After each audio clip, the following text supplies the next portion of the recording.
Olá pessoal, sejam bem-vindos a mais uma aula.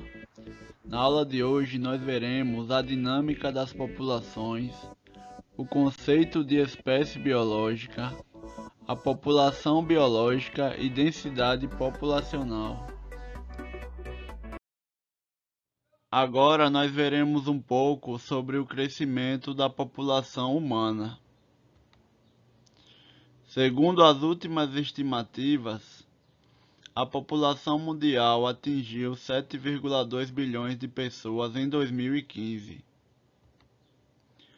Em 1950, girava em torno de apenas 2,5 bilhões de pessoas. O número de seres humanos no planeta quase triplicou nos últimos 65 anos e poderá ultrapassar os 11 bilhões em 2100. Esse crescimento será puxado principalmente por países da África subsaariana.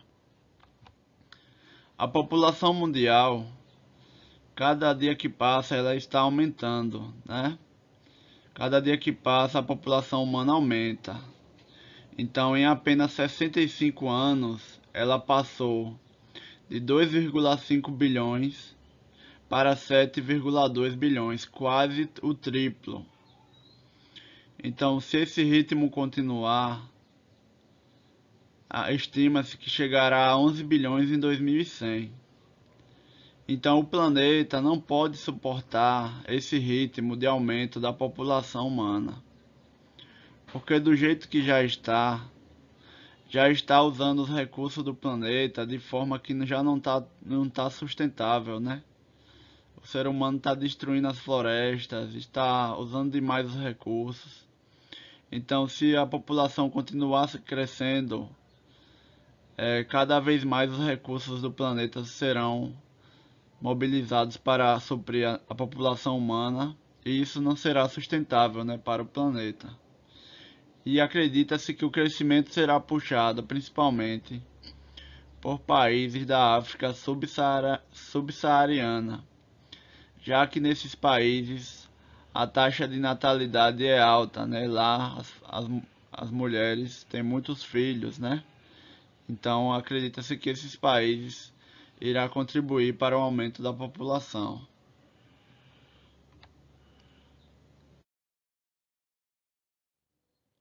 Crescimento da população humana.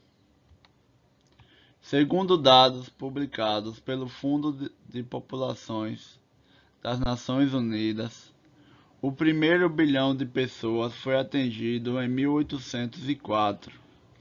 A população teria levado então cerca de 123 anos para atingir os 2 bilhões de pessoas.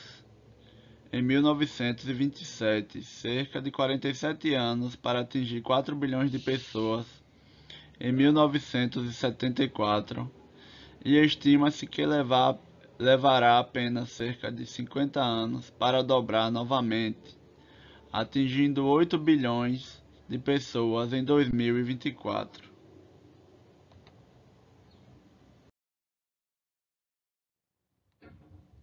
O crescimento populacional humano é motivo de preocupação, não é de hoje.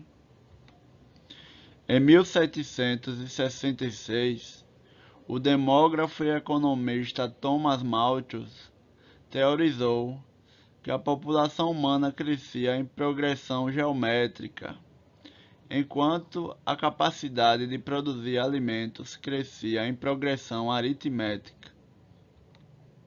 Consequentemente, sua previsão era que ocorreria fome e crise social, a menos que o crescimento populacional fosse controlado. Então, segundo Thomas Malthus, ele escreveu em seu livro que a população humana cresce em progressão geométrica, ou seja, ela vai dobrando, né? Progressão geométrica é que vai dobrando, tipo 1, 2, 4, 8, 16, 32, então ela vai dobrando. Enquanto que a produção de alimentos cresce em progressão aritmética, ou seja, somando. seja, 1, 2, 3, 4. Então ele acreditava que a produção de alimentos não iria acompanhar o crescimento da população humana e que com o crescimento da população iria gerar fome e crise social.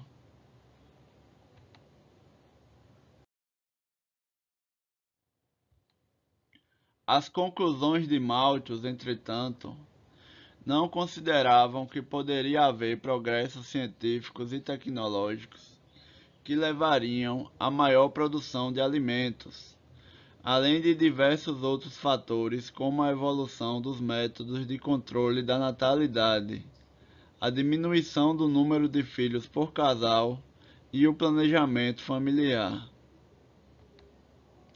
A principal crítica a Malthus e aos seus seguidores mais modernos, os neo-malthusianos, é a visão simplista de que a pobreza e a fome no planeta decorrem apenas do crescimento populacional e não da má distribuição das riquezas. Além disso, uma corrente de pensamento defende exatamente o contrário, que a superpopulação é consequência da pobreza, da falta de informação e de melhores condições de vida.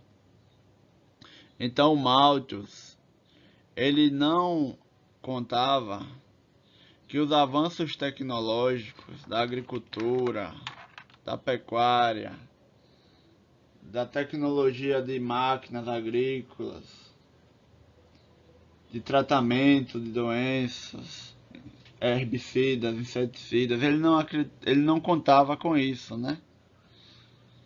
Porque esses avanços possibilitaram a produção de maior quantidade de alimentos para suprir a demanda mundial. E também a taxa de natalidade, ela em muitos países ela é controlada, né? As pessoas não têm tantos filhos assim. Então, o planejamento familiar, ele também ajuda a controlar o crescimento populacional e as taxas de natalidade não muito altas, né?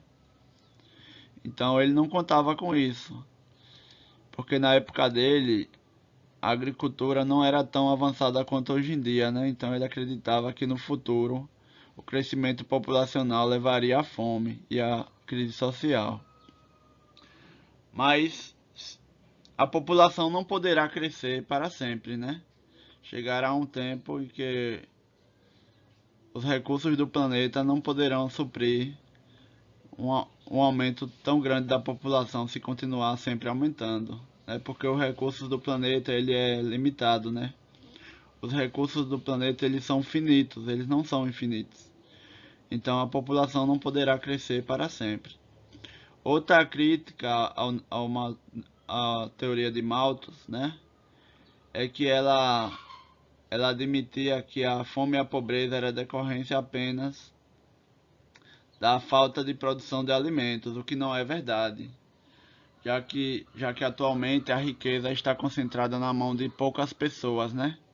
Uma pequena porcentagem da população mundial detém a maior parte das riquezas, enquanto que os 90% mais pobres ficam com uma menor quantidade das riquezas mundiais. Então existe uma má distribuição de renda, havendo pessoas onde uma única pessoa chega a ter 70 bilhões de dólares de patrimônio, enquanto que as pessoas mais pobres vivem com poucos dólares por dia, né? Então é uma grande desigualdade que existe no mundo, né, da distribuição das riquezas.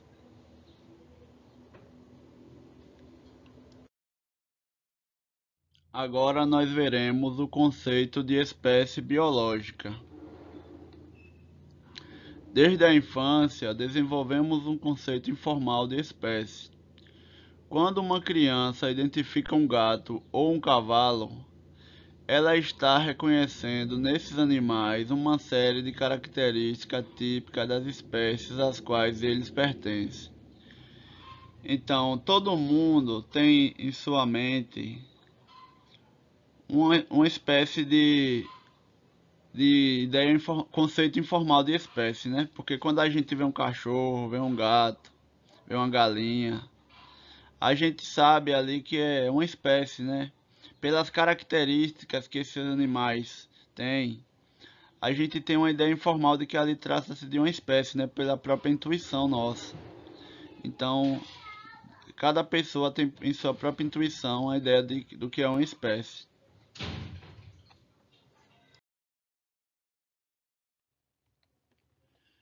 Curiosamente, logo após a publicação de seu livro A Origem das Espécies, em 1859, o naturalista inglês Charles Darwin foi questionado por Thomas Henry Huxley, também naturalista, quanto ao título da obra: O que seria uma espécie?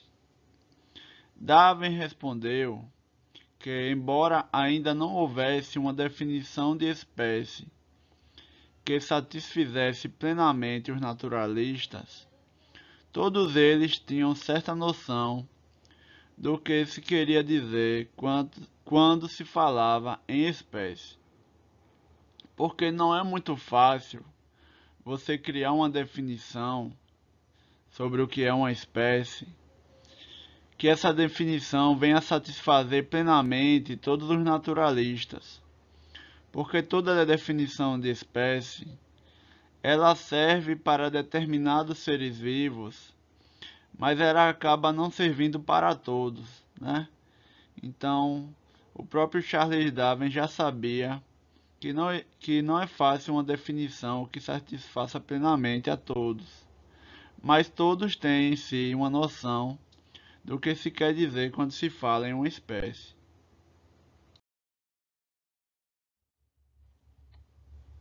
A resposta de Darwin continua válida, mesmo tendo sido dada há mais de 150 anos.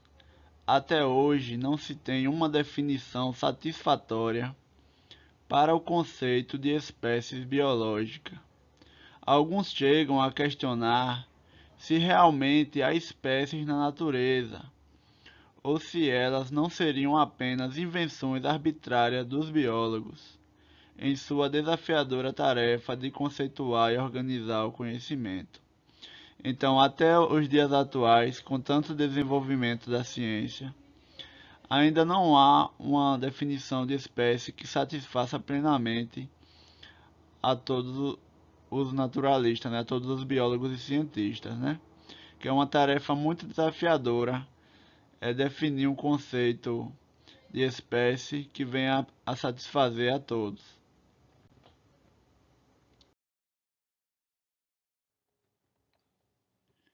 A maioria dos estudiosos, entretanto, admite que o conceito de espécie é importante para a biologia. O que ainda não se conseguiu foi elaborar um conceito realmente operacional que permita distinguir inequivocamente cada uma das espécies biológicas. O conceito de espécie ganhou destaque a partir dos trabalhos do botânico sueco Linneu Carl von Linné, que viveu de 1707 a 1778, que lançou as bases da moderna classificação biológica. Na primeira edição de seu livro Systema Naturae, que significa Sistema da Natureza, de 1735, Linneu assumiu a espécie como a categoria mais básica da classificação, conceituando-a como um grupo de indivíduos com grandes semelhanças estruturais e fisiológicas. Então, o primeiro a conceituar uma espécie foi o Linneu, né? Que muito contribuiu para a biologia com seu sistema de classificação, que muito dele ainda é utilizado até os dias de hoje. Mas não é tarefa fácil criar um conceito de espécie que seja satisfatório para todas as espécies.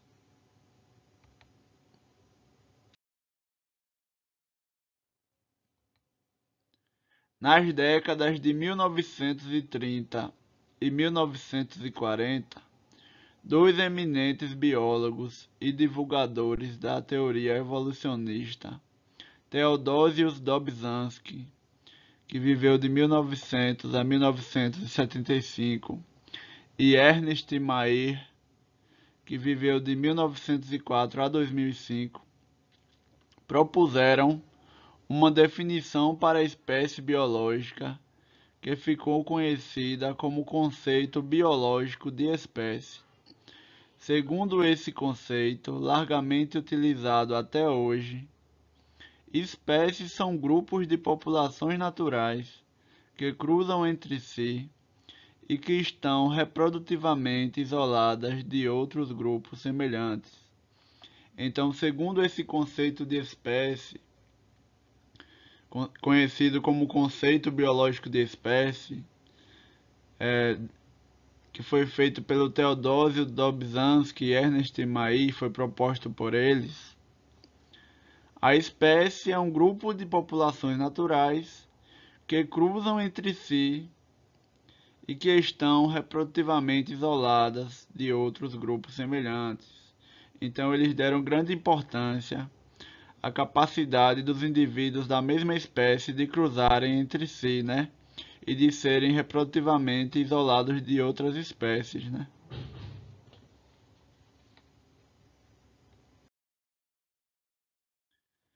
Aqui nessa foto nós temos na figura A o geneticista ucraniano Theodosius Dobzhansky e na figura B o zoólogo alemão Ernst W. Mayr, que foram dois importantes artífices da teoria sintética da evolução, na qual conhecimentos genéticos desconhecidos na época de Darwin foram integrados e articulados à teoria darwinista da seleção natural. Deles é a autoria do conceito biológico de espécie. Então foram esses dois pesquisadores que propuseram o conceito biológico de espécie, segundo o qual a espécie é um grupo de organismos, de populações, capazes de cruzar entre si em condições naturais e reprodutivamente isolados de indivíduos de outras espécies.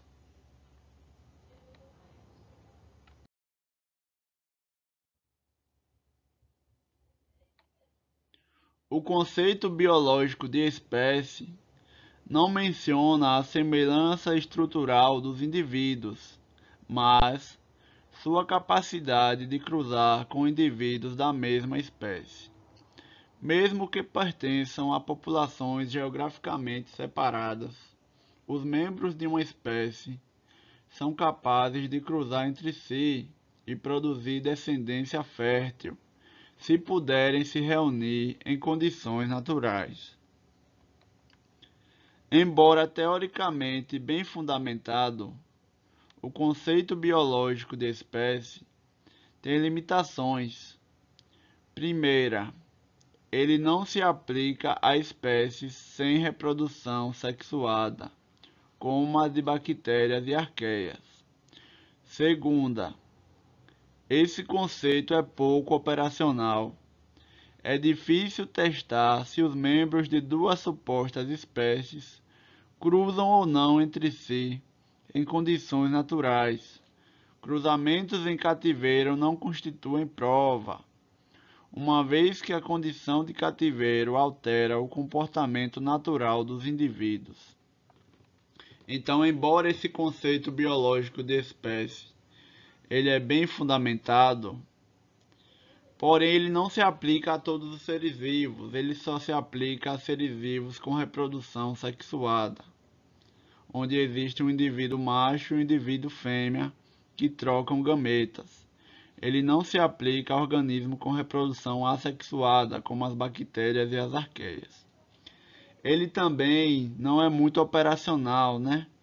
Porque ele requer o cruzamento entre os indivíduos para ver se eles produzem descendentes férteis. Então não é tão simples assim, né?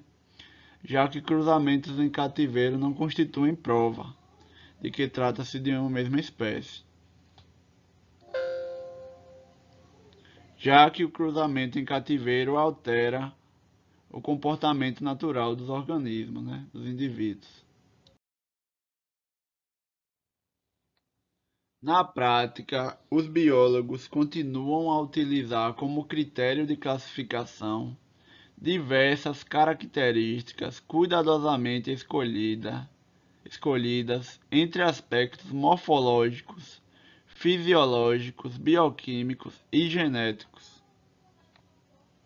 A ideia é que, ao longo do processo evolutivo, cada espécie desenvolveu características típicas que não foram compartilhadas com outras espécies devido ao isolamento reprodutivo. Portanto, novidades evolutivas surgidas em cada espécie, decorrentes do isolamento, permaneceram como exclusividades da espécie. Assim, a escolha de características realmente exclusivas e relevantes é o que torna a classificação mais adequada. Então, embora o conceito biológico de espécie ele é fundamentado, mas na prática, os biólogos utilizam características dos organismos morfológicas, fisiológicas, genéticas, bioquímicas, que essas características que são realmente exclusivas e relevantes para cada espécie, elas, elas tornam a classificação mais adequada, né? Porque cada espécie ela possui determinadas características que são exclusivas daquela espécie, né? E permite diferenciá-las de outras espécies.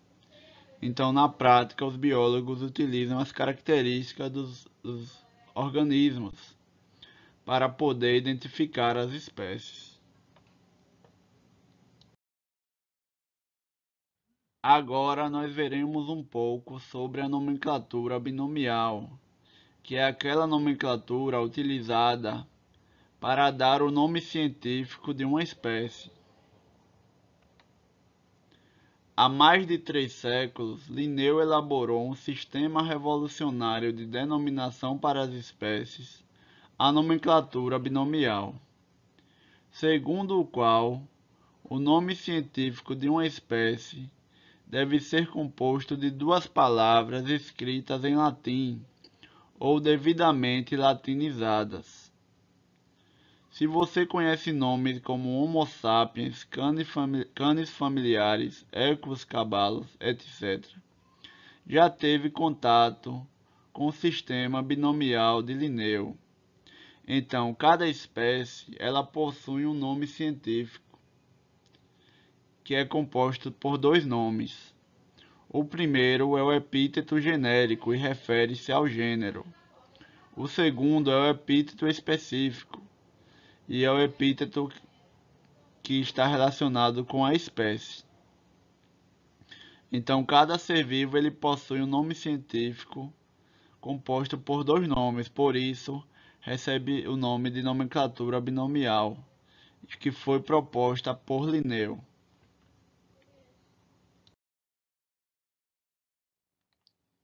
A primeira palavra do nome científico refere-se ao gênero, que reúne espécies com características semelhantes. A segunda palavra do nome refere-se à espécie. Por exemplo, o nome científico do lobo é Canis lupus e o do coiote é Canis latrans, ou seja, pertencem ao gênero Canis. Então, o lobo, Canis lupus, e o coiote, Canis latrans, eles pertencem ao gênero Canis, ou seja, são duas espécies do mesmo gênero. Além de uniformizar a grafia, o nome científico fornece informações sobre a semelhança de uma espécie com outras. Mesmo que nunca tivéssemos visto um coiote, saberíamos que ele tem semelhanças com o lobo, pela simples leitura de seus nomes científicos. Então, quando duas espécies pertencem ao mesmo gênero, só de saber que elas pertencem ao mesmo gênero, já dá para saber que existem semelhanças entre essas espécies, né? Já que para pertencer ao mesmo gênero, as espécies precisam apresentar muitas semelhanças. Aqui nessas fotos nós temos dois representantes do gênero Canis. Na figura A, o lobo, pertencente à espécie Canis lupus, e na figura B, o coiote, pertencente à espécie Canis latrans. É possível nós vermos a semelhança entre as duas espécies, o que justifica classificá-las no mesmo gênero. O lobo e o coiote adultos medem, respectivamente, cerca de 140 centímetros e 80 centímetros de comprimento. Então o lobo ele é maior do que o coiote, né? Mas ele apresenta muitas semelhanças com o coiote, né? Porque eles pertencem ao mesmo gênero. Embora o tamanho seja diferente, mas as semelhanças morfológicas e fisiológicas são muitas, né? O que permite reunir essas duas espécies no mesmo gênero. Agora nós veremos um pouco sobre o conceito de população. Considere duas espécies distintas, uma de pássaros e outra de ratos, encontradas em ilhas de um arquipélago.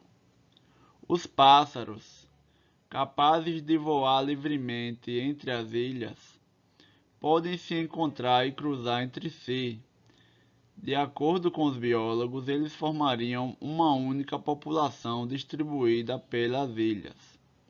Os ratos não conseguem nadar entre as ilhas e, consequentemente, o grupo presente em uma ilha não tem oportunidade de cruzar com grupos das ilhas vizinhas. Cada ilha, portanto, teria sua própria população de ratos. A partir desse exemplo, pode-se definir população biológica como um conjunto de indivíduos de mesma espécie que convivem em determinada área e que podem cruzar entre si de forma natural. Então, a população biológica, elas são conjuntos de indivíduos da mesma espécie que convivem em determinada área e que podem cruzar entre si de forma natural. Então, todas aquelas populações de organismos, de animais, qualquer organismo da mesma espécie, né, conjuntos de organismos da mesma espécie, em uma determinada área, se eles conseguem cruzar entre si, então eles fazem parte de uma mesma população biológica.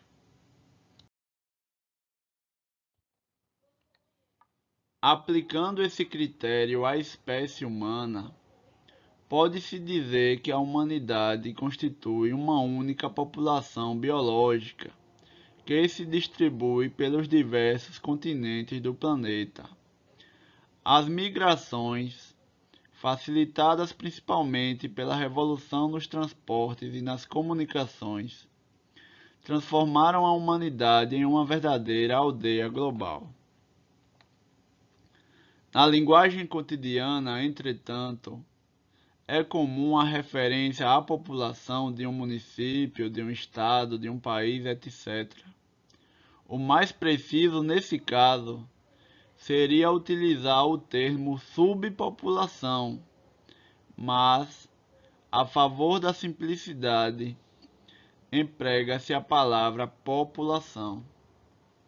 Então, no caso do ser humano, todo o planeta constituiria uma única população de seres humanos, já que os transportes hoje em dia são muito avançados, né, permitindo que uma pessoa possa chegar a qualquer lugar do planeta. Por exemplo, hoje em dia, através dos aviões, é possível uma pessoa ir para qualquer continente do planeta, né?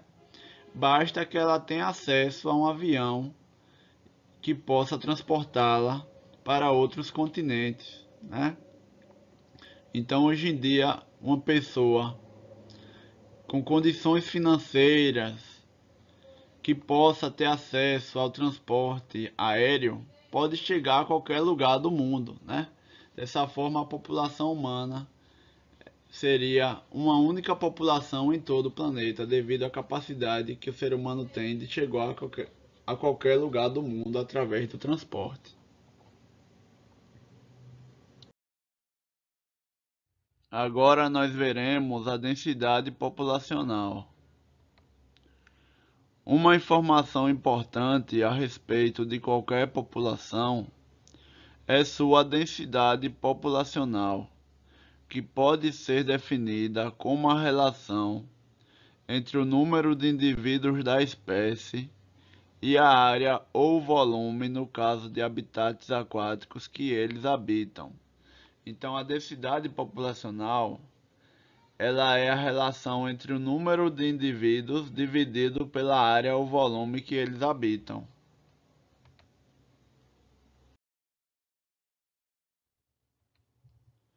Na população humana, o estudo estatístico do tamanho populacional e de sua composição em idade e sexo, entre outros aspectos, constitui a demografia, do grego demos, que significa povo, e graphe, que significa descrição. A densidade de uma subpopulação humana é denominada densidade demográfica e calculada com base em levantamentos periódicos conhecidos como censos demográficos. Por exemplo, o censo realizado em 1990 estimou a população brasileira em aproximadamente 150 milhões de pessoas, distribuídas pelos 8,5 milhões de quilômetros quadrados de superfície do território nacional. Assim, a densidade demográfica do Brasil em 1990 era de aproximadamente 17,6 habitantes por quilômetro quadrado. Então, a densidade demográfica, ou seja, a quantidade de pessoas que habitam uma determinada área, ela é estimada em habitantes por quilômetro quadrado. Então, divide-se o número de habitantes de uma região pela área em quilômetros quadrados. Aí obtém o número de habitantes por quilômetros quadrados.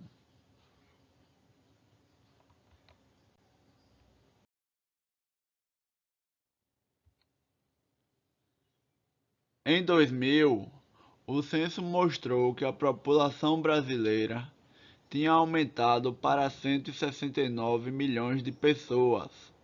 Como o território permaneceu o mesmo, a densidade demográfica brasileira cresceu para 19,8 habitantes por quilômetro quadrado. Em 2006, o IBGE estimou a população brasileira em 186 milhões e em 2010 em 190 milhões 732.694 pessoas, o que indica uma densidade demográfica de aproximadamente 22,4 habitantes por quilômetro quadrado. O próximo censo demográfico seria feito em 2020, mas ele foi adiado devido à pandemia do Covid-19.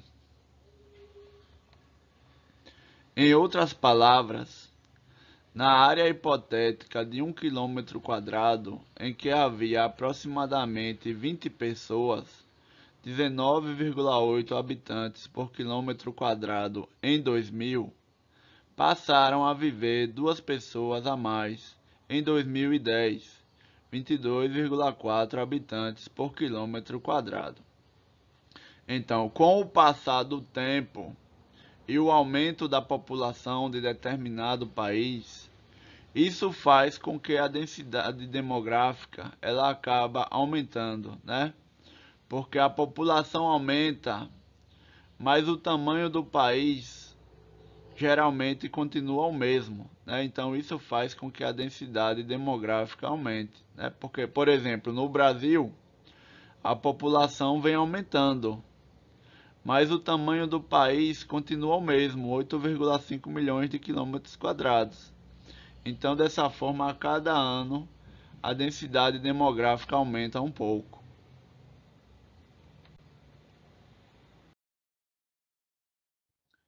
Aqui nessas fotos nós vemos que na letra A que há centros urbanos superpovoados e na letra B nós vemos que há áreas rurais pouco ocupadas.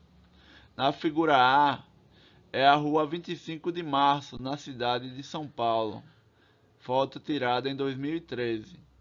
Aí nós vemos que nessa rua circula um grande número de pessoas, né? Já que é uma rua relacionada ao comércio. Já na figura B, é moradias no bairro Lima Rico, em Tuiuti, São Paulo, 2014. Então, já na zona rural, a densidade demográfica é menor, porque não há tantas casas próximas, as casas são mais distantes e não tem tantas pessoas assim na zona rural, né? Então, nós vemos diferenças de densidade demográfica entre a zona urbana e a zona rural.